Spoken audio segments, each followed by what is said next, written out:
Hi guys, this is Jerry. So I just got back from the waterfall. I might be a little bit tired, but there is a message I want to transmit to you guys before I go to sleep. And what I've been thinking about this whole year, or these past few months, and this past week, is being able to be the alchemist, being able to alchemize a lot of the deep and dark negative energies, or what we call as negative, and being able to use it for your own good, basically becoming the alchemist, becoming the ninja, becoming the warrior that you are, and being able to use other people's energies and converting that, transmuting it for your own good. And one of the things that I think most people don't know how to do is how to alchemize their emotions. And for the most part, if you are being run by your mind is going to tell you to do a lot of things, and it's going to tell you to be in a state of sadness, to be in a state of anger. And most of the times we reflect, or we project all of these negative emotions towards people that we truly love. And because we are hurt and we haven't learned how to alchemize these emotions, we hurt other people outside of ourselves.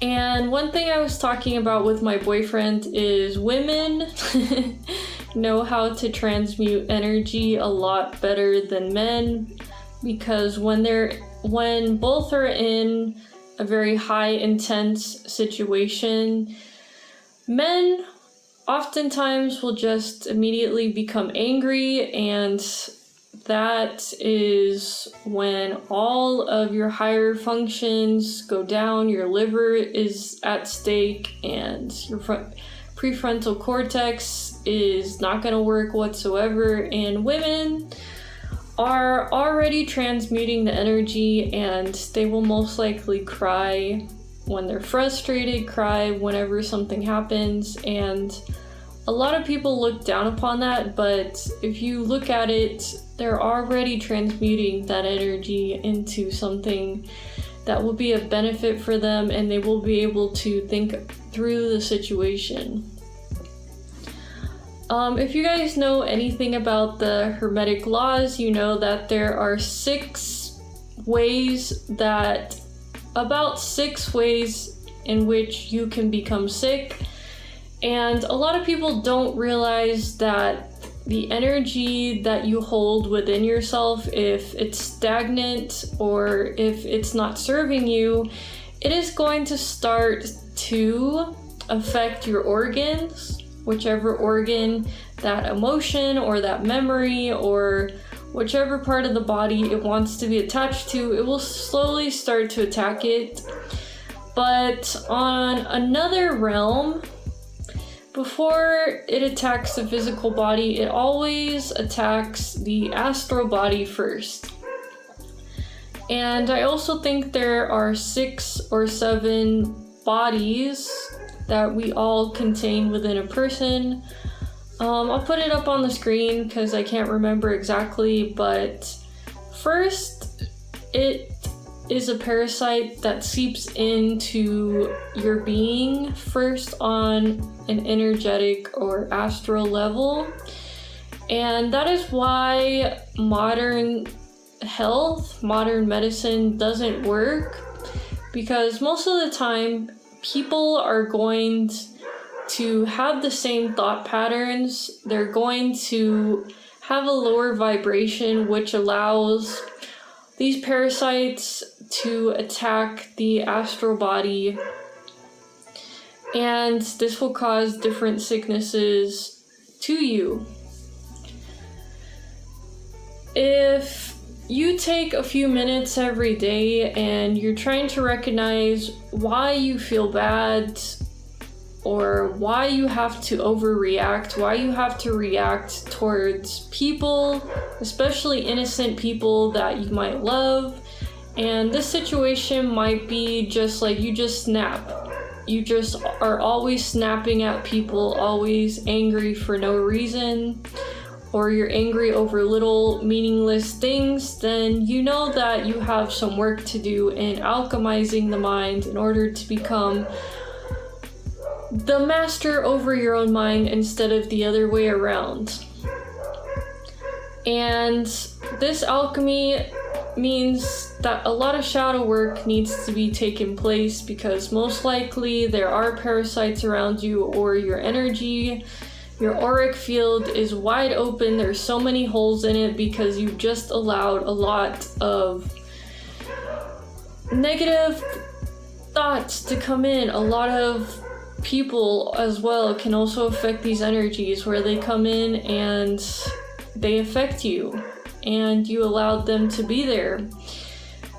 And at this point, if you guys are recognizing it, where you think that I feel a lot of heaviness in this part of my body, I feel a lot of heaviness when I talk to this person, I don't feel at peace, I don't have peace of mind in my life, then you know that this is the beginning of your alchemist journey.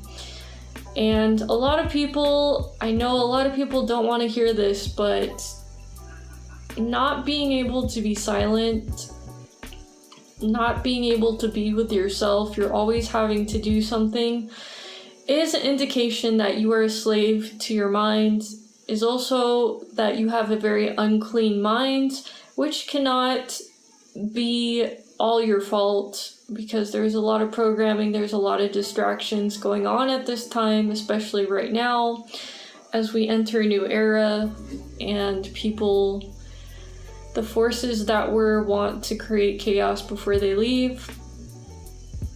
But anyways, that being said, is you have the power to take your power back. And at this point, you are the only person to blame, to take responsibility for not alchemizing the emotions, not alchemizing your thought processes, and the inability to not want to be alone, the inability to not want to be silent and discover the God self within you. It is all up to you. And I'm just trying to push and nudge you guys in the right direction. I went to the waterfall today, and the waterfall, I looked it up because one of the tarot readers told me to look it up, signifies regeneration, renewal, rebirth, and that's kind of what I am going through, and I know a lot of people are going through it. And the Philosopher's Stone, all of these things, the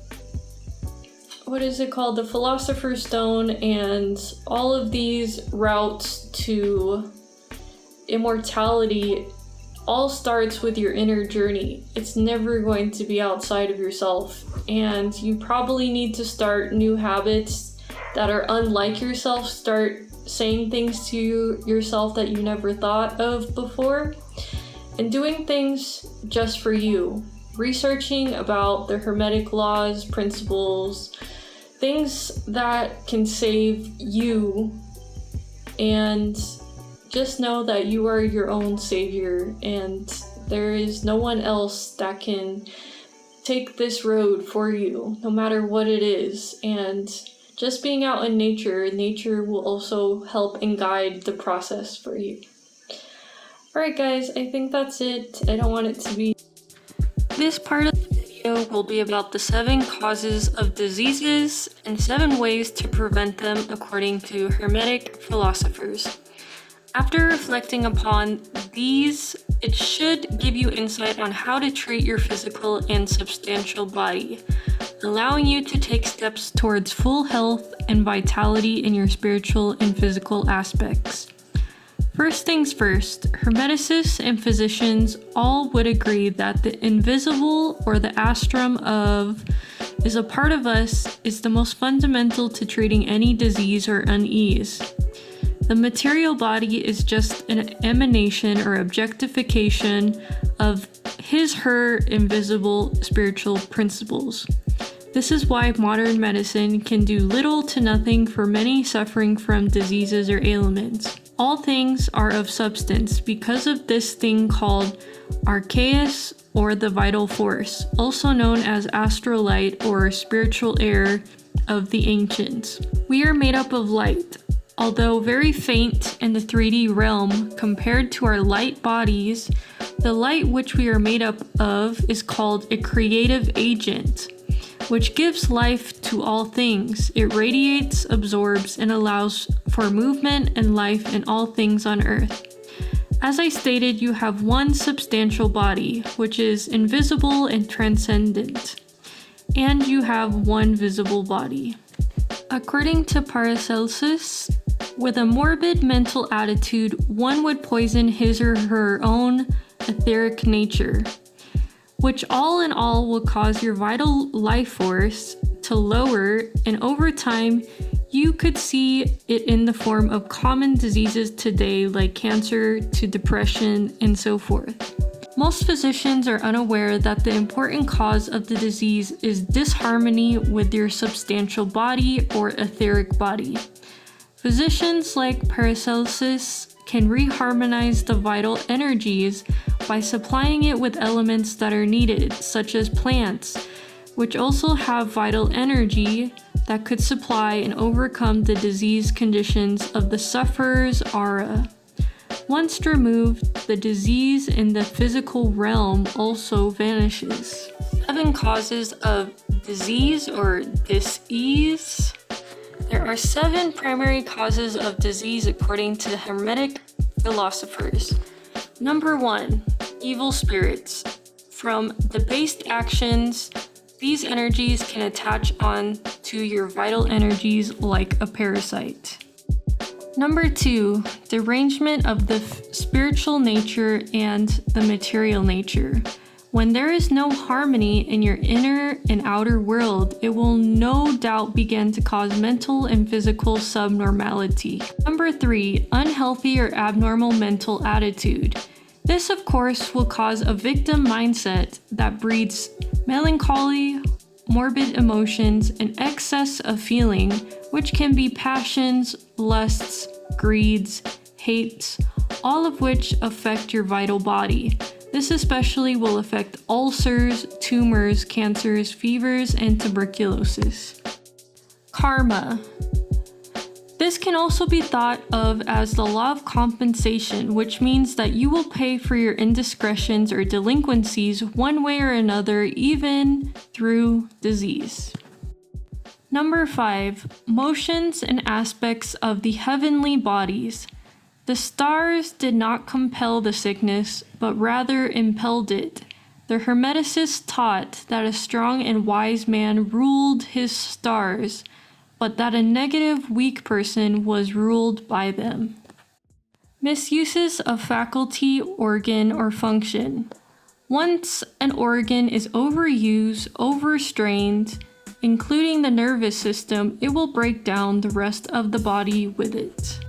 Number 7, presence in the system of foreign substances, impurities, or obstructions. You should take into consideration at this point your diet, air quality, whether you're getting enough sunlight, and what foreign bodies you are breathing, introducing, and consuming into your body/aura. 7 ways to combat or prevent disease according to Hermeticists. Number 1, spells and invocations. If it is an entity or evil spirit, through proper spell, it will relieve the patient from the disease and the spirit will depart. Number 2, healing by vibration. It is well known by many ancient cultures and traditions that chanting certain mantras, as well as certain musical instruments, or singing can cure a sufferer. You can as well chant, sing, or play an instrument that deals with a certain ailment after proper research. Colors also play a huge role. Color therapy, as it's called in modern day, in the past was the healing modality recognized by ancients to expose a sufferer to certain colors to alleviate their illness. Number 3, aid of talismans, charms, and amulets. Charms or amulets are made up of a certain material or metals that can combat a certain sickness, as the metals combat the malignant influences of the various stars. For example, if you are low on iron, iron is linked to Mars. Thus, wearing an amulet of iron will invoke the Mars energies and heal the anemia. Number 4, aid of herbs and simples. Herbs as well are assigned to the planets. Once a diagnosis is known, the herbalist can create an antidote that gets at the root of the cause and heal the patient. Number 5, prayer. With great faith, any disease can be cured. However, very few people carry such a degree of faith to heal themselves.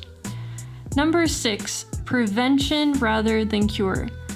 Looking at your diet, your daily habits, and overall understanding of your internal state, thoughts, and feelings, you can maintain your health. As the ancients say, health is normal, and disease was man's disregards of the dictates of nature. Number 7, practical medicine. Many cultures and societies in the past and to this day used bleeding, purging to get rid of unclean blood, but of course, this was done in consideration and not in excess.